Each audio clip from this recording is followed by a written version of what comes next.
Aldara Diegues, una joven estudiante gallega, estaba en Italia cuando Giorgia Meloni ganó las elecciones. Era 2022 y la llegada de la extrema derecha al poder ocupaba los titulares. And the first far-right government since Benito Mussolini. Sorpresas, los sondeos se han cumplido en Italia y Giorgia Meloni va a ser la... Se discutía el ascenso del neofascismo, la volatilidad de la política italiana, pero sobre todo se hablaba de Meloni. Giorgia Meloni es el hito más importante que ha alcanzado el posfascismo. Ese personaje improbable que había llegado a la cima política con un discurso virulento. Sin embargo, a Aldara lo que más le llamaba la atención era otra cosa. Cuando escuché este corte, hubo algo además de su ideología que me llamó la atención. Vamos a ver. ¿Qué hace Giorgia Meloni hablando español?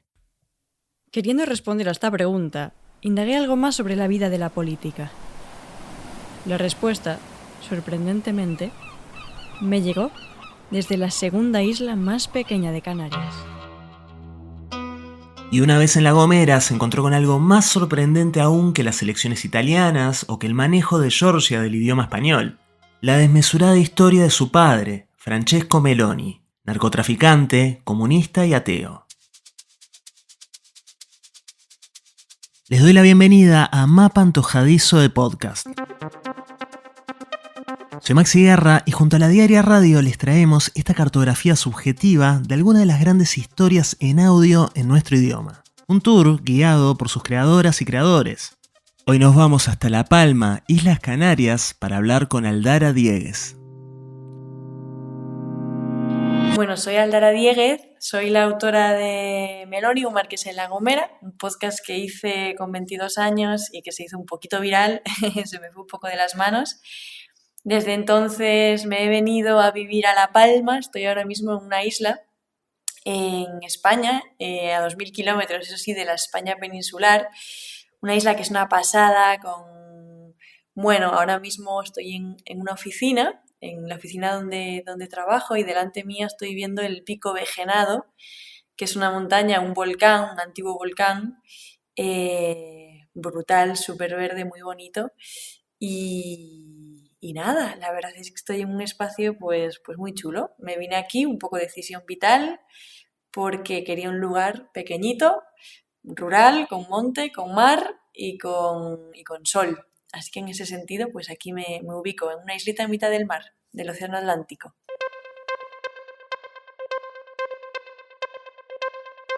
Hola Aldara, bienvenida al Mapa Antojadizo de Podcast. Lo primero que te tengo que preguntar es ¿qué es La Gomera y cómo terminaste allí? La Gomera es una islita, la segunda isla más pequeña de Canarias y bueno, unas islas que están en España, pero en mitad del Océano Atlántico, delante de Marruecos.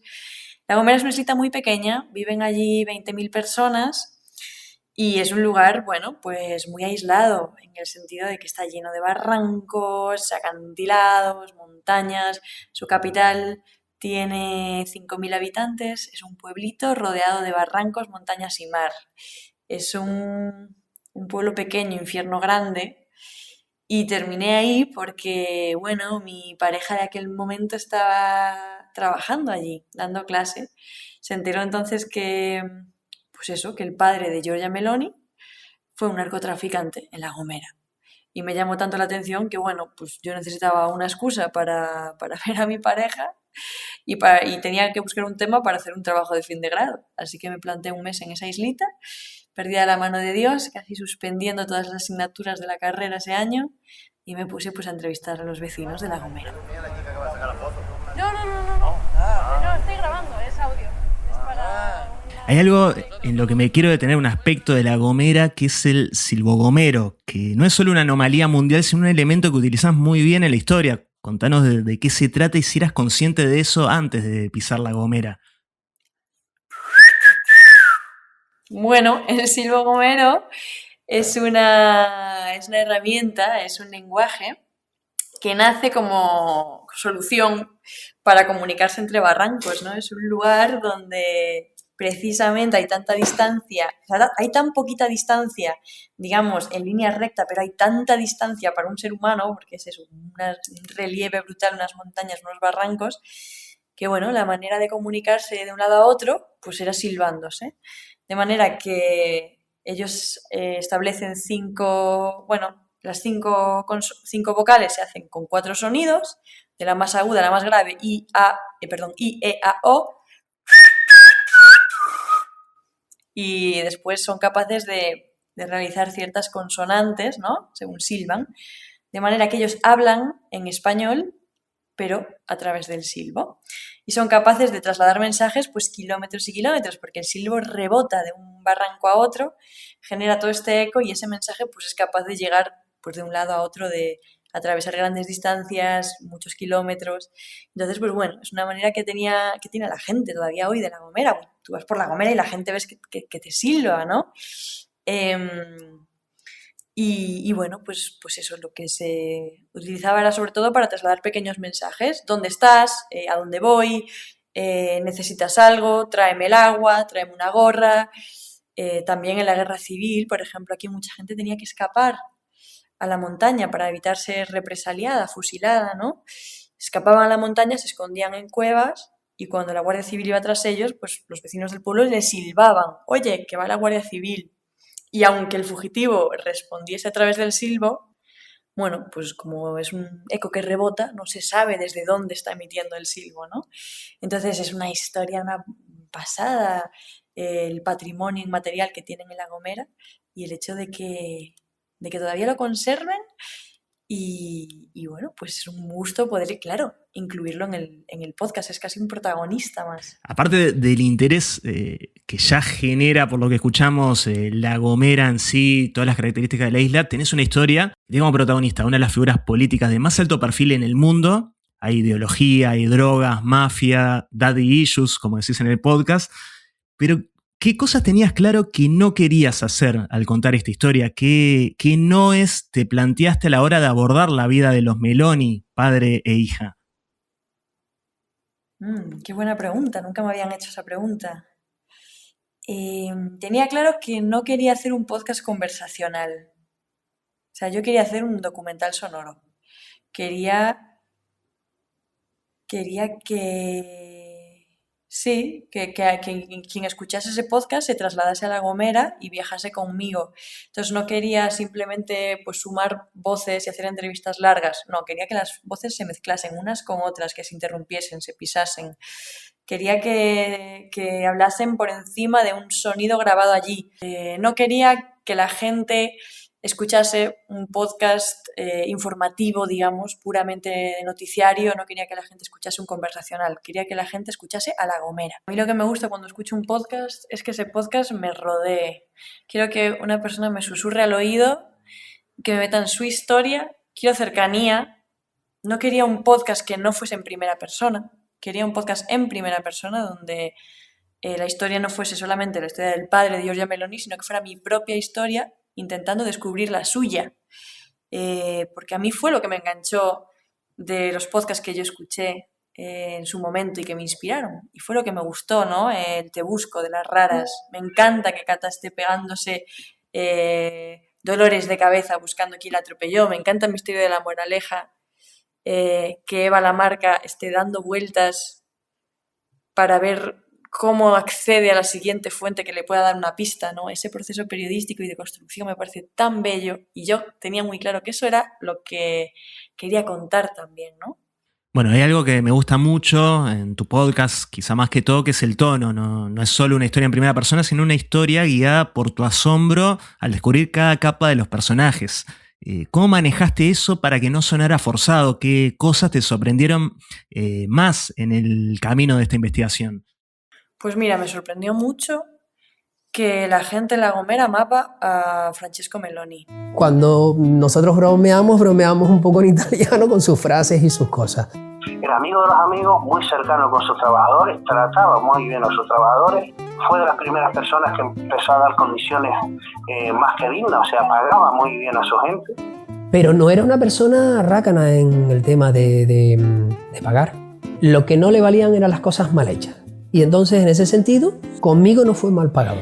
Yo fui con la imagen de un mafioso, narcotraficante que acabó en la cárcel y que además es el padre de una primera ministra de Italia de una ideología muy, bueno, muy ultra. Entonces para mí, esta persona no podía ser buena y de repente me encontré, bueno, pues que efectivamente todo el mundo le ama, que fue una especie de Pablo Escobar allí, que dio trabajo de calidad, que pagaba muy bien, que era muy amable con los vecinos. Para mí lidiar un poco con eso, pues fue una locura, ¿no? En plan, ¿cómo gestiono yo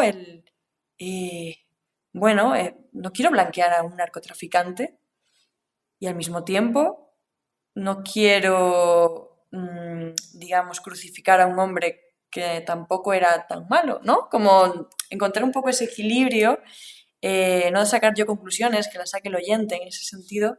Bueno, pues creo que fue un gran reto. También fue un gran reto el hecho de que La Gomera es un sitio tan pequeñito donde todo el mundo se conoce, que por ejemplo yo tuve que hablar de un alcalde que se metía cocaína con Francesco Meloni, ¿vale? Siendo el alcalde del pueblo.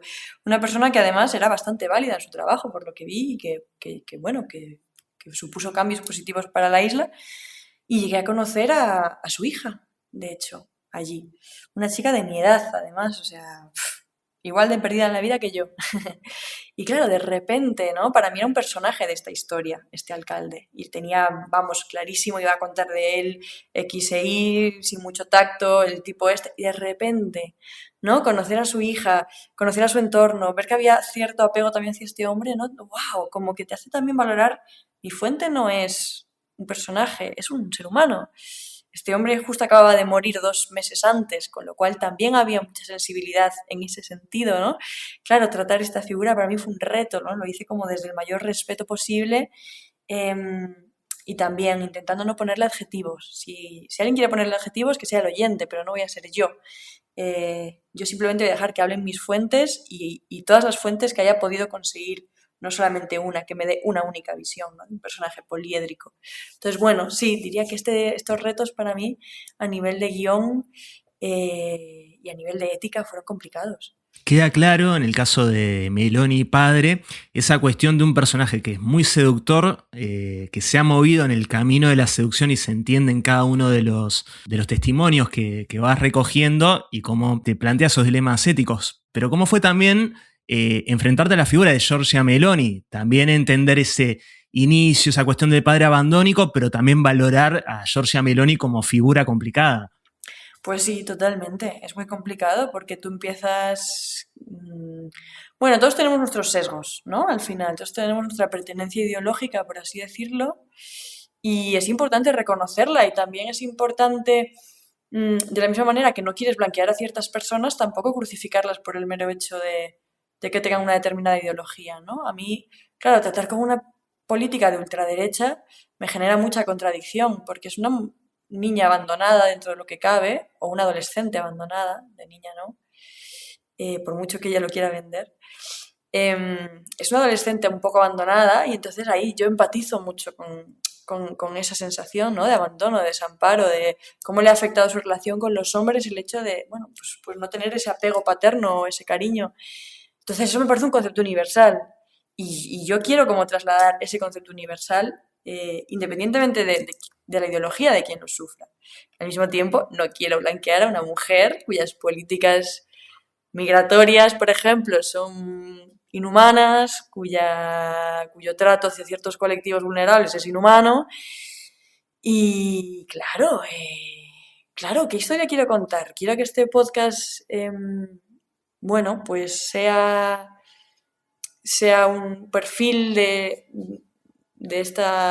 este malvado para entender un poco por qué es malvado, o quiero contar la historia de una niña abandonada, ¿no? O sea, claro, ahí obviamente hay muchas cosas. Creo que a lo largo del podcast se mezclan un poco estos 2 dilemas y bueno, pues sí, hay un episodio concretamente en el que se habla bastante, ¿no? Sobre estos daddy issues, sobre cómo le afectó a su política, sobre, bueno, el impacto que tuvo Francesco Meloni en su carrera política también. Y es difícil tratar este tema. No sé, también el que escuche el podcast pues sacará sus conclusiones. Si al final he tropezado de una pata, de la otra, de ninguna, de las dos, no lo sé. Supongo que eso lo decidirá el oyente. Catania, 16 de septiembre de 2022. 30 grados a las 10 de la noche. En medio de una ola de calor en el sur de Italia, los habitantes de la ciudad habían salido ese viernes a tomar unas cervezas a la Piazza di Pardo.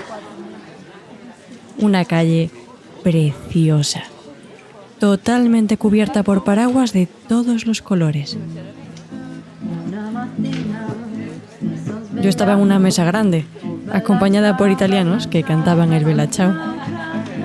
Puede sonar atópico, pero lo cierto es que estos anarquistas de corazón cantaban la canción desde su significado, lejos de esa moda que un día generó ser la banda sonora de La Casa de Papel.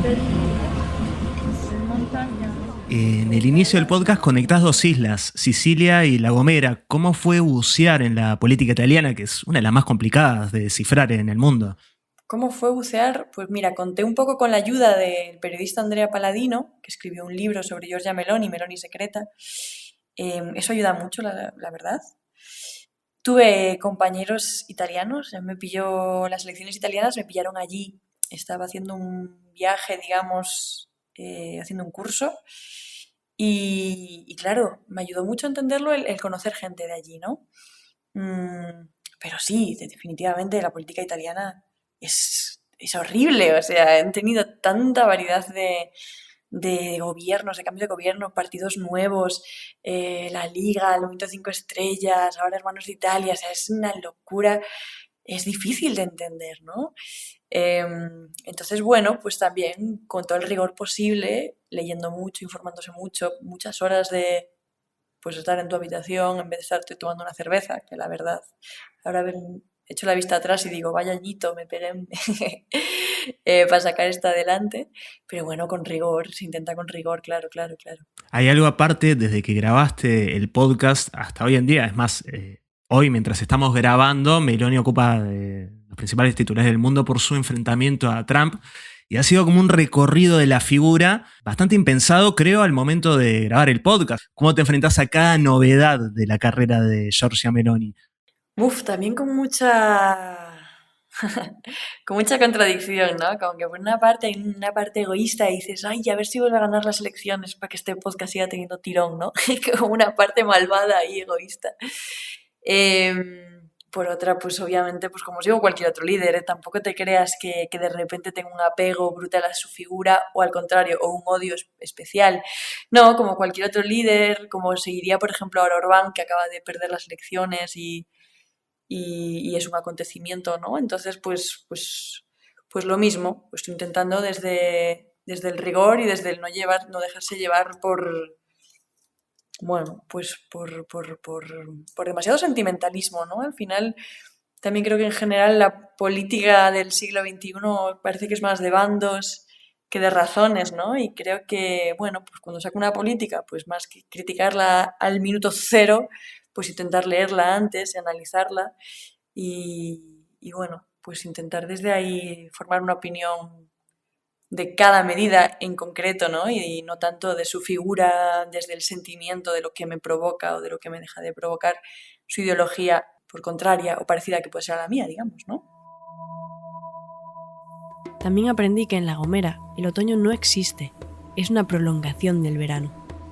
Y el horizonte muchas veces no se ve, porque la arena del desierto africano, también conocida como calima, difumina dónde comienza el cielo y dónde termina el mar. Si un día no hay calima, un baluarte se eleva al otro lado del océano.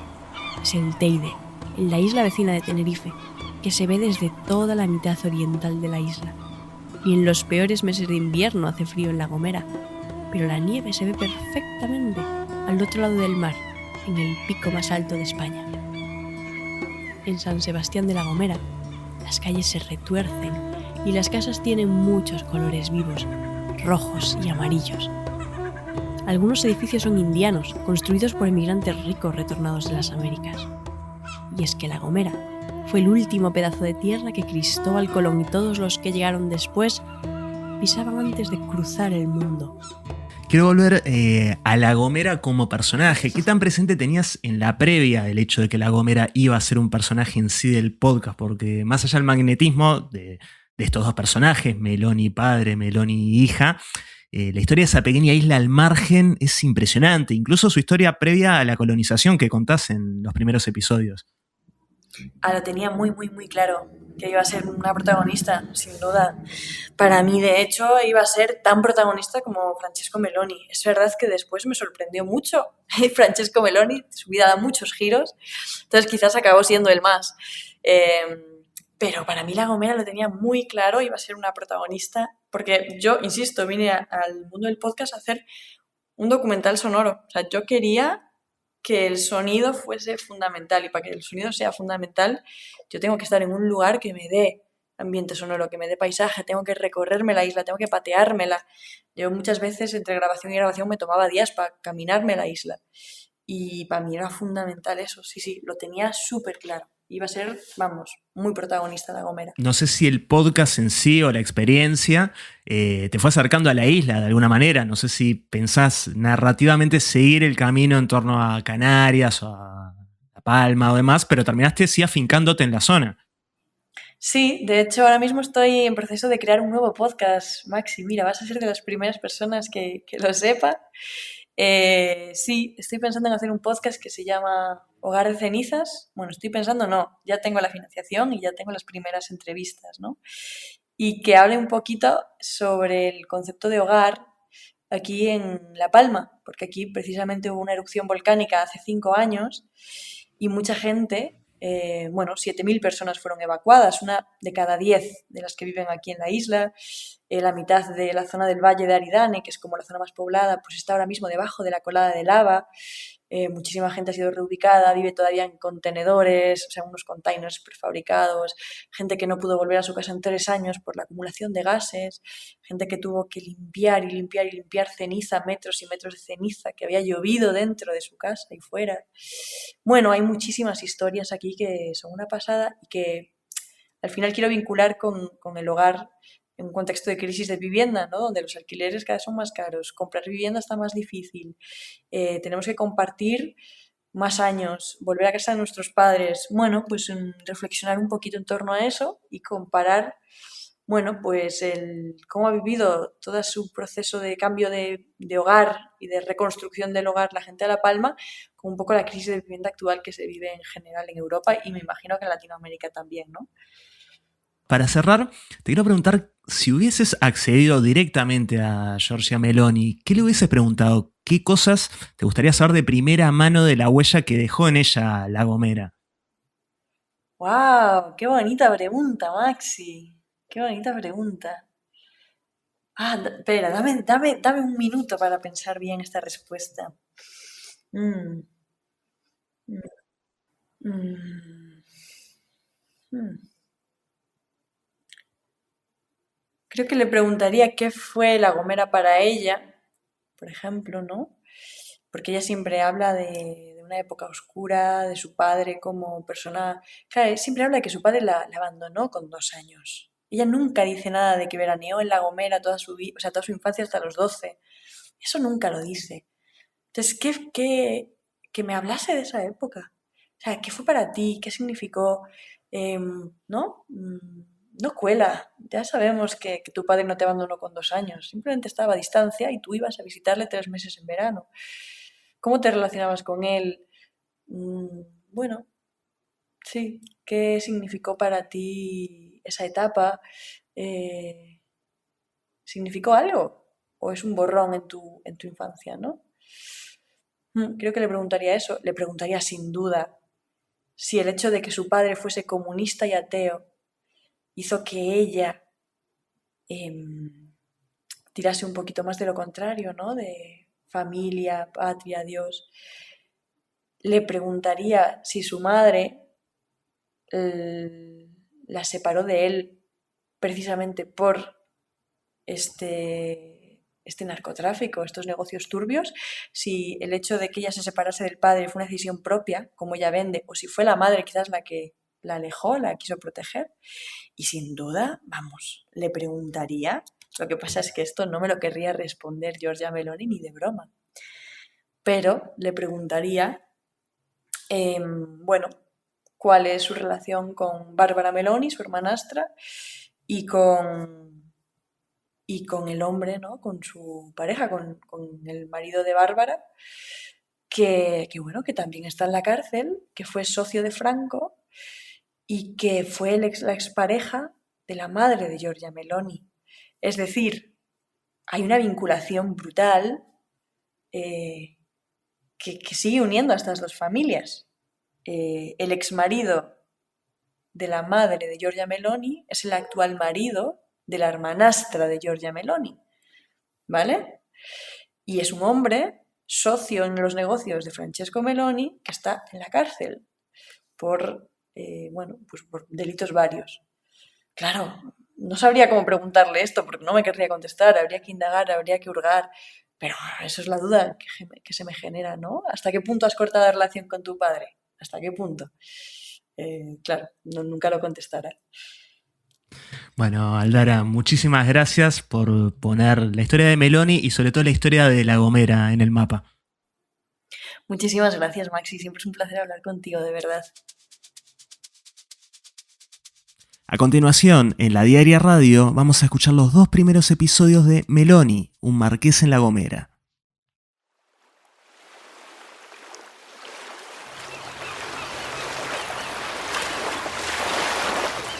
Menorca, 25 de septiembre de 1995. En el puerto de Mahó suena la alarma de una radiobaliza. Se ha activado una radiobaliza en el barco Kulestar. Repito, Kulestar, bandera francesa, se acerca al puerto de Mahó. El barco Kulestar lleva bandera francesa, pero es alquilado y viene de Marruecos. A bordo viajan 2 españoles y 2 italianos. A Italia precisamente se dirigen, pero nunca van a llegar. Movilicen a todos los agentes, den parte al servicio de vigilancia aduanera. Den parte al servicio de vigilancia aduanera. Los tenemos. La policía aduanera entra en el yate. Lo registra. Bingo.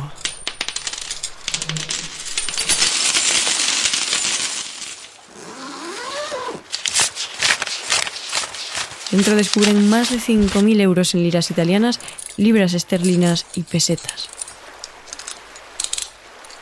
Los 4 hombres entran en prisión. 3 son jóvenes, rondan los 30. El cuarto tiene 54 años y asume toda la responsabilidad.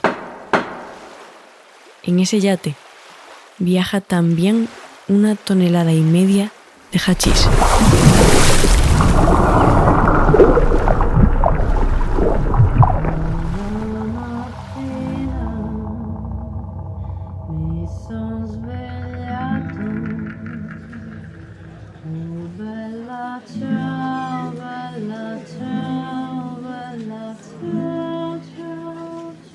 Catania, 16 de septiembre de 2022.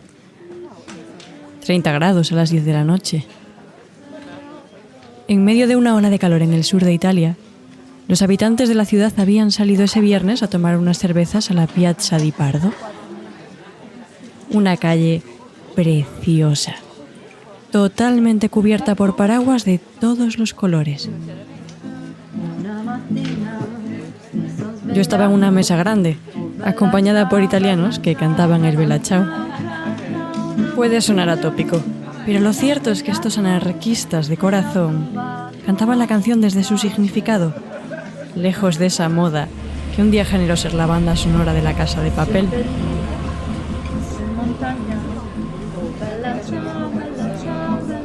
La que mejor canta es Stefania, que tiene una voz melodiosa y hace unos agudos imposibles.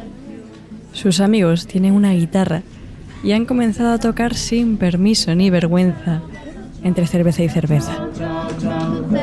Yo estoy ahí un poco por error, porque estoy participando con ellos en un curso de la Unión Europea que no resultó ser lo que esperaba. En un momento de la noche, la gente a nuestro alrededor se levanta y saca sus móviles. Algunos aplauden, otros abuchean. A lo lejos, una marabunta de personas se apelotonan ante Giuseppe Conte, el que fue primer ministro de Italia entre 2018 y 2021. La possiamo dire che oggi sarebbe stato un Conte ter se Italia Viva aveva qualche poltrona ministeriale in più, ma non l'abbiamo permesso, abbiamo una dignità e per noi la politica significa serietà. Yo no tenía mucha idea de política italiana, la verdad. A este hombre no le ponían nombre ni cara. Mis compañeros me pusieron al día. ¿Qué va, tía? Era del Movimiento 5 Estrellas. Fue decente, aunque la gente quedó harta porque fue quien cerró Italia ante la COVID. Lo que yo no sabía es que la graciosa anécdota de encontrar casualmente al primer ministro italiano paseando por Catania marcaría el comienzo de un largo viaje que me llevaría, entre historias de narcotráfico y familias rotas, a La Gomera.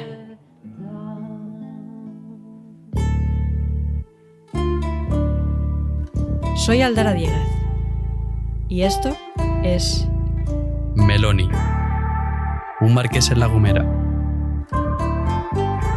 Capítulo 1, a 4.000 kilómetros. Giuseppe Conte no paseaba casualmente por el centro de Catania, sino que se dejaba ver para atraer algún que otro voto. El siguiente domingo eran las elecciones y yo las iba a vivir desde dentro. Claro que mi perspectiva no era muy realista. A mi alrededor todo eran personas apolíticas, anarquistas o antisistema, y muchos de ellos ni iban a votar. Tenían sus motivos, porque la política italiana es un rompecabezas. Para que te hagas una idea, en los últimos 5 años, Italia había tenido 4 gobiernos diferentes. Desde la Segunda Guerra Mundial, sus líderes aguantan un promedio de 13 meses en el cargo, y desde 1900, solo 4 primeros ministros han durado más de 2 años y medio.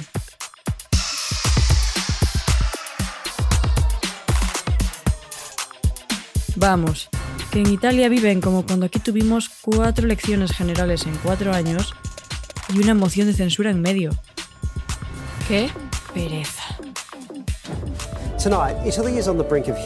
El resultado de las elecciones italianas ya os lo sabéis. Sorpresas, los sondeos se han cumplido en Italia y Giorgia Meloni va a ser la encargada de intentar formar gobierno. La victoria de la ultraderechista ha sido... Lo más evidente es que la victoria de Giorgia Meloni es el hito más importante que ha alcanzado el posfascismo en el centrodestra guida Fratelli d'Italia. Con solo 1 de cada 2 ciudadanos yendo a votar, por primera vez en Europa Occidental, ganó la ultraderecha. Bueno, por primera vez en el siglo XXI. La candidata elegida fue Giorgia Meloni, una mujer que defiende la familia tradicional, el modelo de sociedad judeocristiana y la defensa férrea de las fronteras, entre otras cosas. En Twitter, unos definen su programa político como posfascista y otros como sentido común. Siéntense y juzguen ustedes mismos. Sí a la familia natural, no a los lobbies LGBT, sí a la identidad sexual, no a la ideología de género, sí a la cultura de la vida, no al abismo de la muerte, no a la violencia islamista, sí a fronteras seguras, no a los burócratas de Bruselas y sí a nuestra civilización. Cuando escuché este corte, hubo algo además de su ideología que me llamó la atención. Vamos a ver. ¿Qué hace Giorgia Meloni hablando español? Queriendo responder a esta pregunta, indagué algo más sobre la vida de la política. La respuesta, sorprendentemente, me llegó desde la segunda isla más pequeña de Canarias.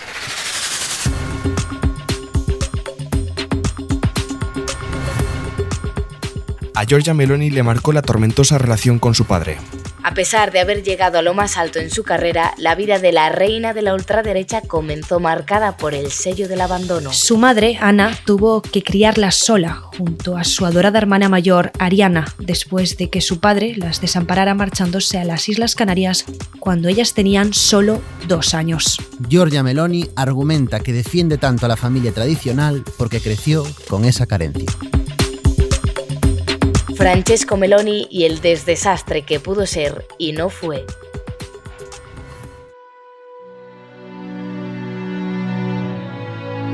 La que liaste, Francesco. Tanto te costaba quedarte en casa y contarle a tu hija Giorgia cuentos de Gianni Rodari. Vamos, si él también era italiano y comunista como tú. O no quedarte. Tampoco es cuestión de prolongar matrimonios agónicos, pero sí seguir ejerciendo de padre. Esto sí que te tocaba, Francesco Meloni. Poco más de un año tenía la cría cuando pillaste un barco y te largaste para no volver. ¿Dónde está tu responsabilidad paterna? ¿Y dónde la histórica? Más cuentos y menos desprecios. Ahora a un país entero le toca comerse aquel trauma infantil. ¿Qué digo a un país? A todo un continente. Ahí estamos, conteniendo el aliento. Orbán, Le Pen y Abascal festejando la victoria de su compañera ultra. Todo por tu mala cabeza. Giorgia apenas pasaba un par de semanas contigo al año. En La Gomera. Isla que, dicho sea de paso, muy de camino no le pillaba.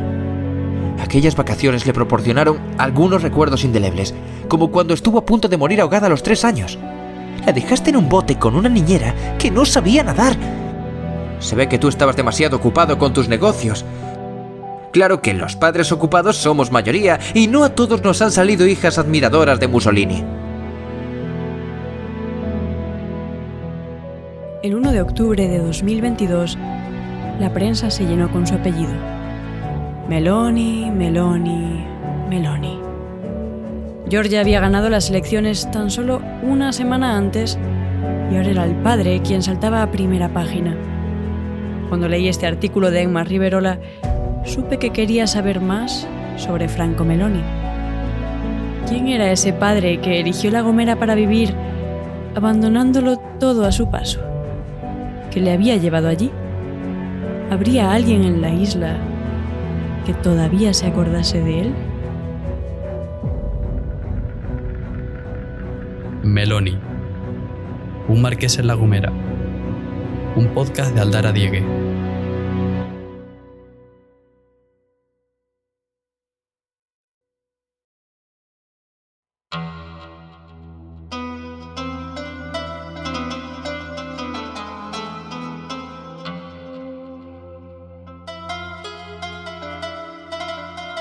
La Gomera es la segunda isla más pequeña de Canarias y en ella solo viven 20.000 habitantes. Su capital y ciudad más poblada es San Sebastián, con 9.000. Es del tamaño de pueblos como Soto del Real, en Madrid, famoso por su cárcel, Caldas de Reis en Galicia, Olivares en Sevilla o Puigcerdá en Cataluña. Si no suenan estos sitios, pues ya os hacéis una idea.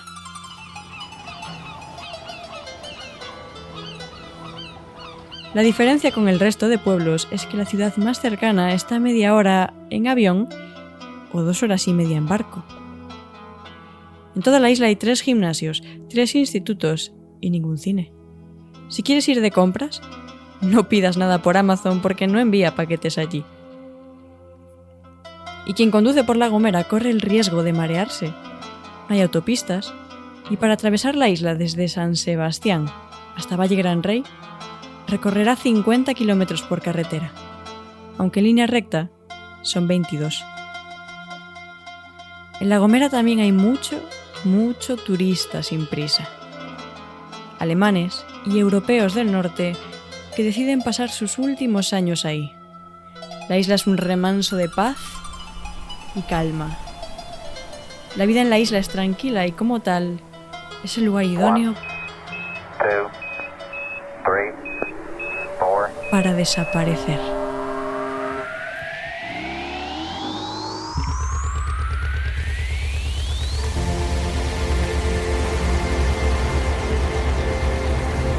Giorgia Meloni viajó, año tras año, hasta cumplir los 11, a La Gomera. Pero no era ella quien buscaba paz y calma. Era su padre.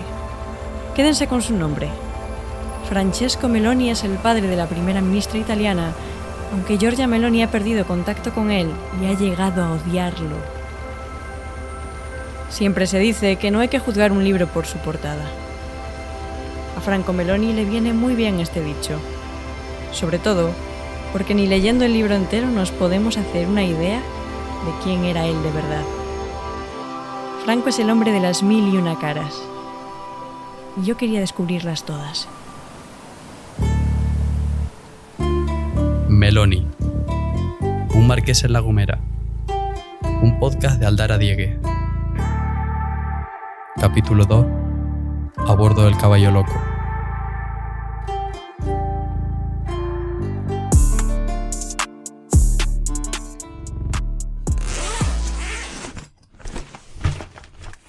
Grabadora, cascos, micrófono de solapa, micrófono de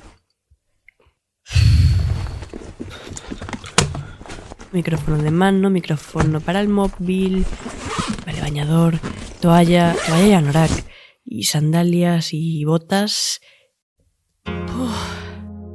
Me hace falta de todo.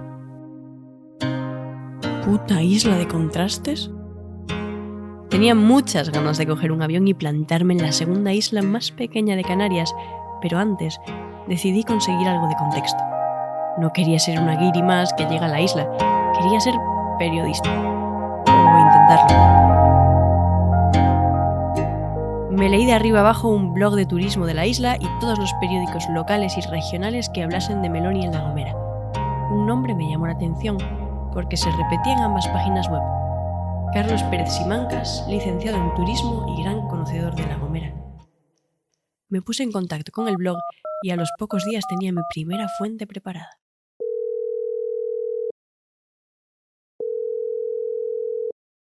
Carlos, quiero viajar a La Gomera de los años 80.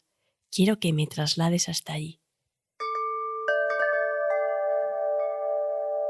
El primer acontecimiento que abre La Gomera, digamos, nos va a ayudar a La Gomera a expandirse, es el primer barco.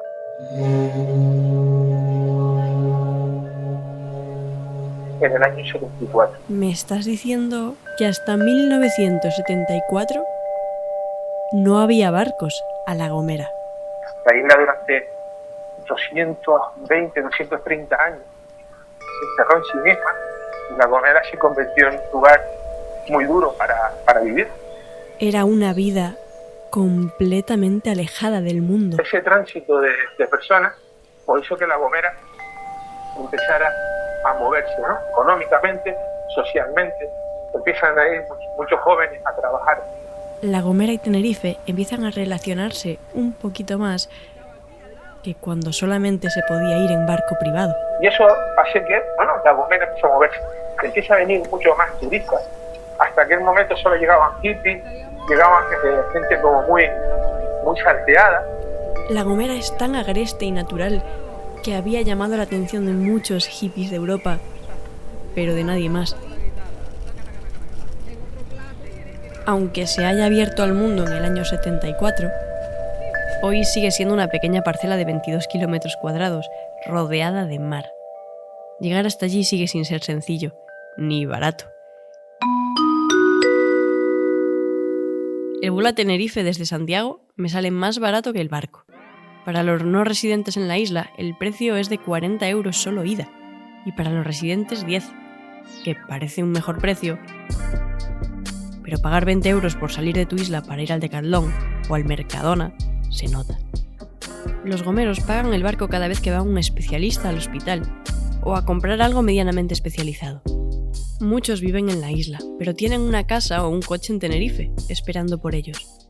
Yo me armo de valor y compro un billete de barco en el Black Friday, porque hacer periodismo está muy bien, pero si el viaje me sale a mitad de precio, pues mejor. Ahora que había comprado los billetes de avión y barco, solo me quedaba una cosa: la máquina del tiempo. Saludos, ¿en qué te puedo ayudar? Siri, quiero que me hables en silbo gomero. Dime buenos días. Perfecto. Ahora quiero que me lleves al pasado. A un día de verano. ¿Qué te parece el 7 de junio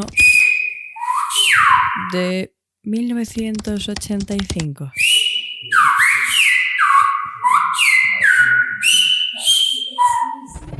Perfecto. 3, 2, 1... Despegamos. Me pasé todo el viaje nerviosísima. Era mi primera vez jugando a ser periodista. perseguía a un fantasma, una persona ya fallecida que había abandonado La Gomera hacía 30 años. Y yo iba a buscarlo a una isla en la que nunca había estado y de la que no conocía nada. Compañía para realizar su viaje de hoy. Cualquier aclaración que necesite, no duden en ponerse en contacto con algún miembro de la tripulación. Estaremos encantados de atenderle. Esperamos que disfruten de la travesía y en nombre de Naviera Armas, muchas gracias por viajar con nosotros. ¿Sabes que hacíamos un cumpleaños en mi casa? ¿Es la chica que va a sacar la foto? No, estoy grabando, es audio. Es para una... Pues nosotros somos del norte, la voz nuestra te va a salir dura. Si hubiera algún periodista en la popa de ese buque, me hubiera podido robar la idea perfectamente. Le pregunté a todo el mundo por Franco Meloni y les conté alegremente mi idea, a ver si casualmente me encontraba a su hermanastro perdido en la parte de atrás de aquel ferry. Por supuesto, fue en vano.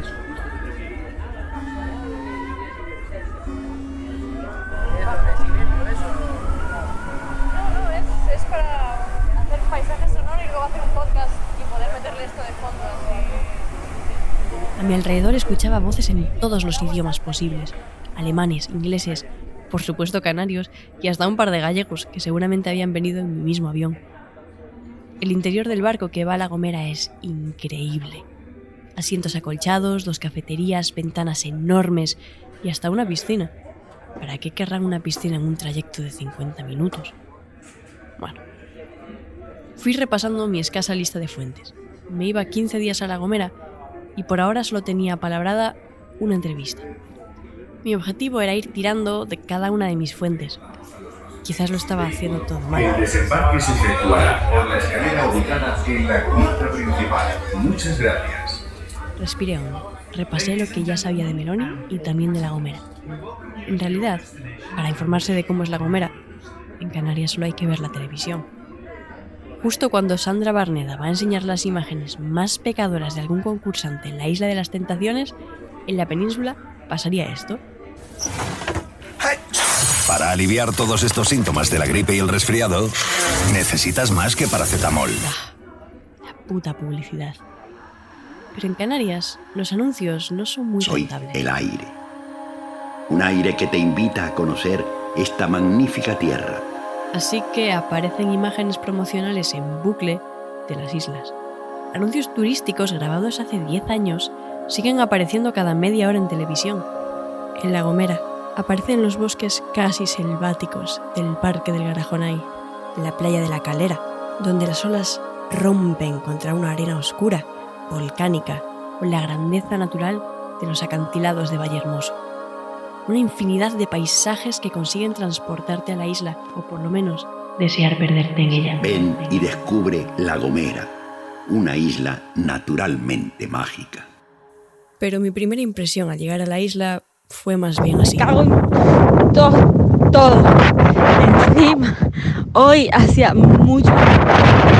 En mi primera visita a Gran Canaria, me dijeron que quien vivía al este de la isla se volvía loco de soportar tanto viento. Casi bajo rodando, ¿sabes? En plan, pero por el precipicio, porque el puto viento me empujaba hacia el precipicio y yo reparando en un fleje. El saber popular imagino que sirve también para La Gomera. También aprendí que en La Gomera el otoño no existe, es una prolongación del verano. Y el horizonte muchas veces no se ve, porque la arena del desierto africano, también conocida como calima, difumina dónde comienza el cielo y dónde termina el mar. Si un día no hay calima, un baluarte se eleva al otro lado del océano. Es el Teide, en la isla vecina de Tenerife, que se ve desde toda la mitad oriental de la isla. Y en los peores meses de invierno hace frío en La Gomera, pero la nieve se ve perfectamente al otro lado del mar, en el pico más alto de España. En San Sebastián de La Gomera, las calles se retuercen y las casas tienen muchos colores vivos, rojos y amarillos. Algunos edificios son indianos, construidos por emigrantes ricos retornados de las Américas. Y es que La Gomera fue el último pedazo de tierra que Cristóbal Colón y todos los que llegaron después pisaban antes de cruzar el mundo. La gente se saluda constantemente por la calle. Es difícil caminar por un pueblo tan pequeño sin cruzarse con 4 o 5 vecinos. Normal, tranquila, de gente afable, que está condenada a vivir junta y está encantado de ese hecho.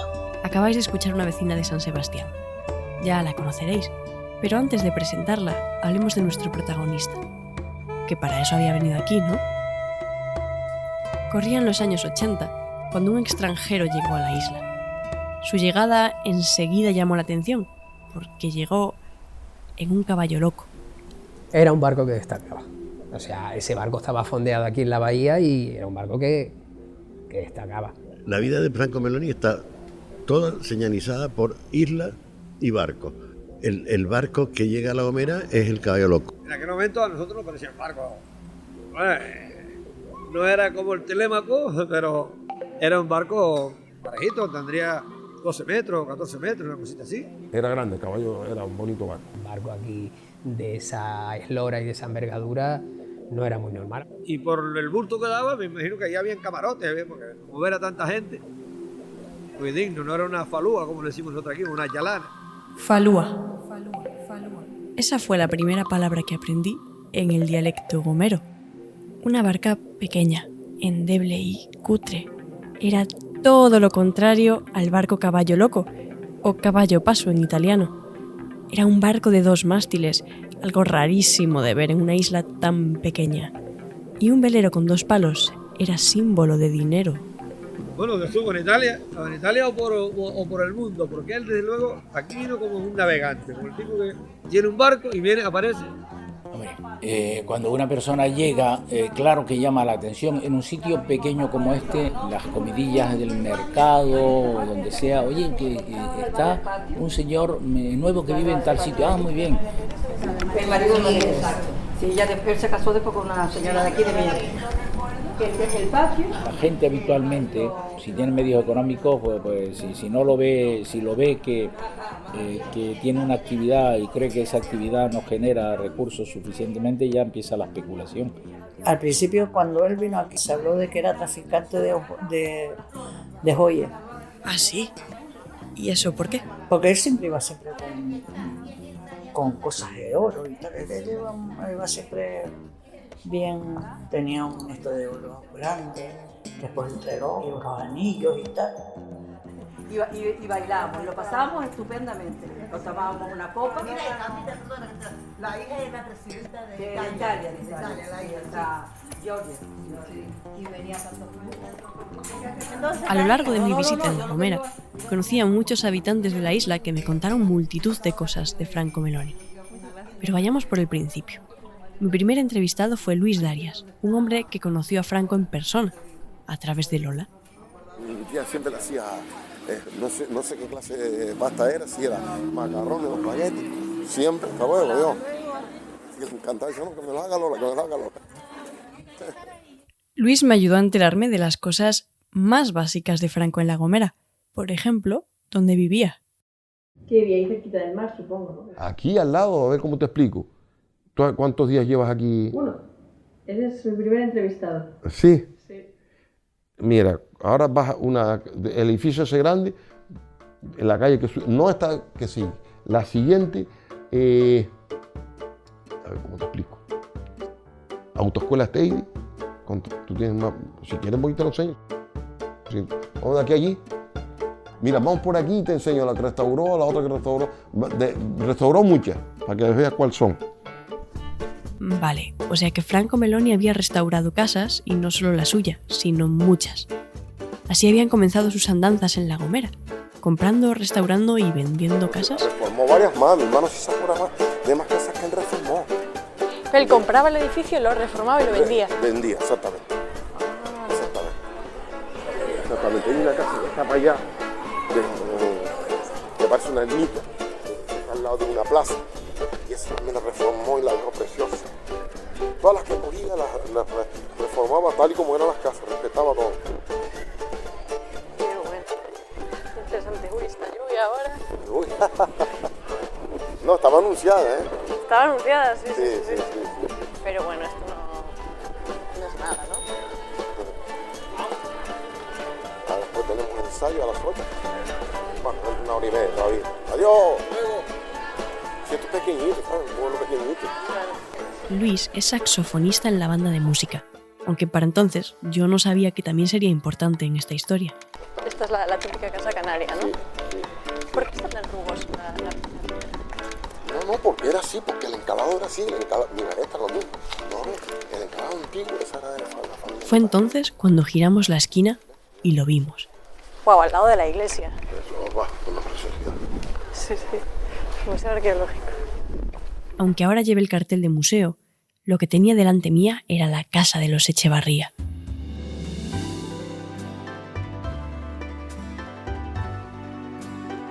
Adquiere una todavía más cercana, la casa de los Echevarría. Los Echevarría fueron los señores feudales, él era contador del tabaco, él era representante del monarca de Castilla.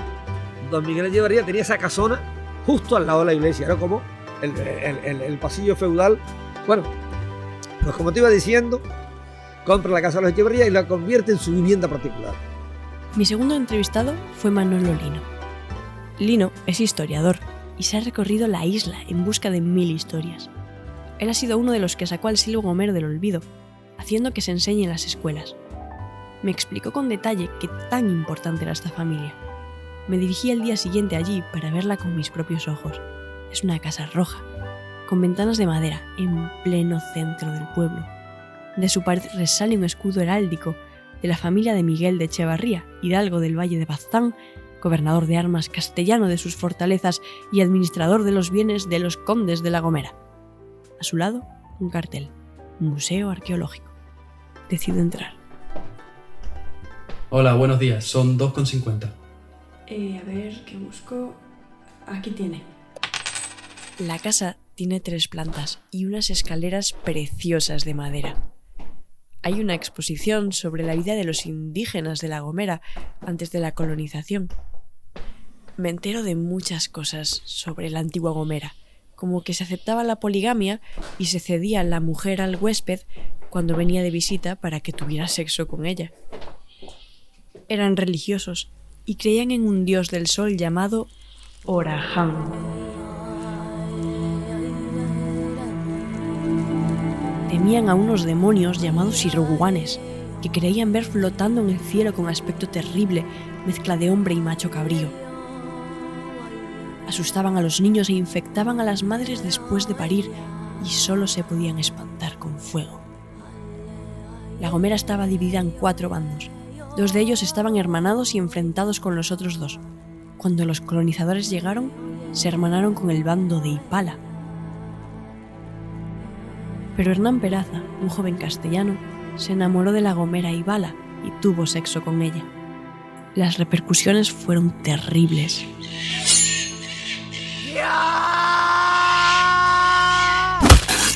El guerrero Autacuperche le cortó la cabeza a Hernán Peraza y como castigo, las tropas castellanas entraron definitivamente en La Gomera y la conquistaron, asesinando a hombres y esclavizando mujeres y niños a su paso. De los nativos gomeros ya no queda nada. Su lenguaje, el amacije, una evolución del bereber del norte de África, se ha perdido, aunque todavía queda su rastro en la toponimia de la isla. Taguruche, Guarimar, Aruamulchi, Jereo, Alajero son ejemplos de ese lenguaje que quedó escrito en los barrios y los pueblos de la isla. Pero lo que más me sorprendió al entrar fue el patio. Un gran patio lleno de sol. Me imaginé por un momento ese patio silencioso. Me imaginé a una pequeñísima Giorgia Meloni jugando con un balón o con unos peluches, revolcándose por el suelo, con Franco Meloni tomando el sol y leyendo el periódico. Y también me quise imaginar esa casa llena de vida.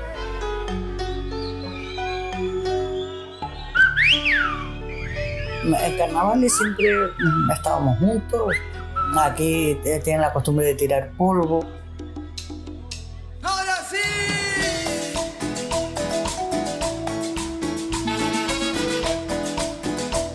Sitio por las calles y todo, se tiraba polvo y la gente estaba toda empolvada.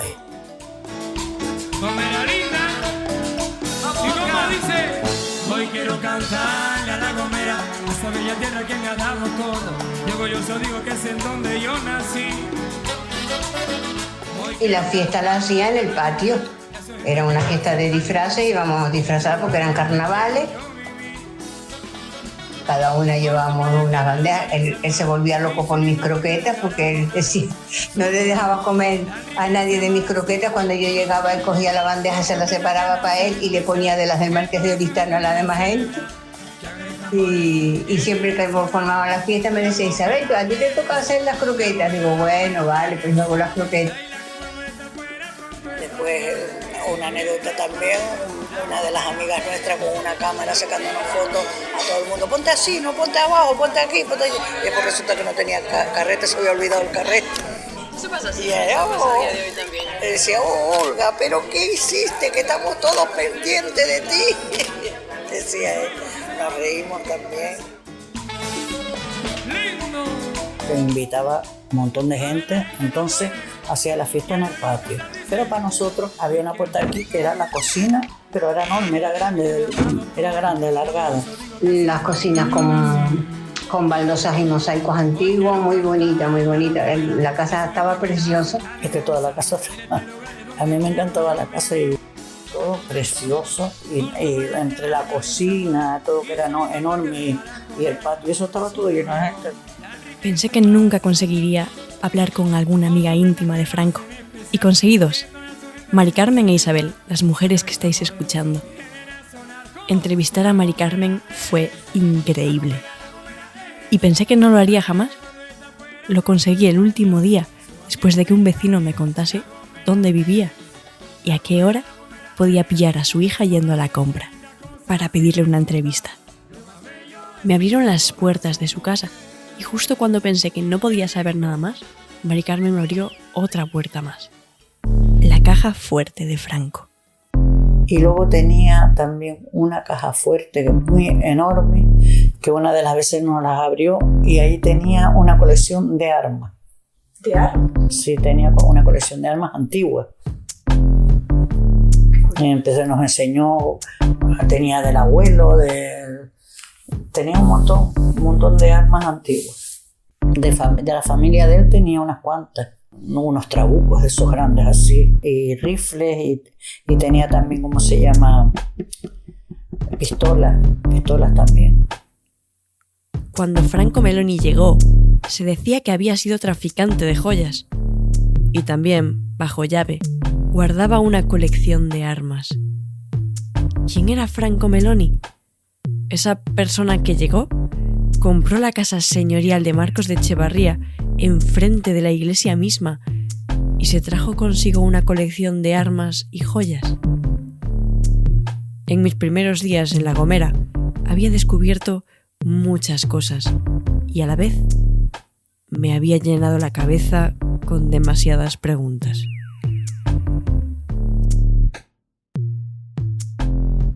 Meloni, un marqués en La Gomera, un podcast de Aldara Diegue.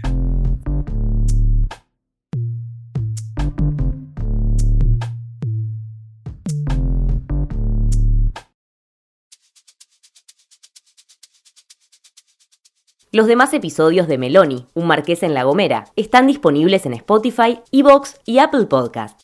Mapa Antojadizo de Podcast es un proyecto de Maxi Guerra para La Diaria Radio. Gracias por escuchar.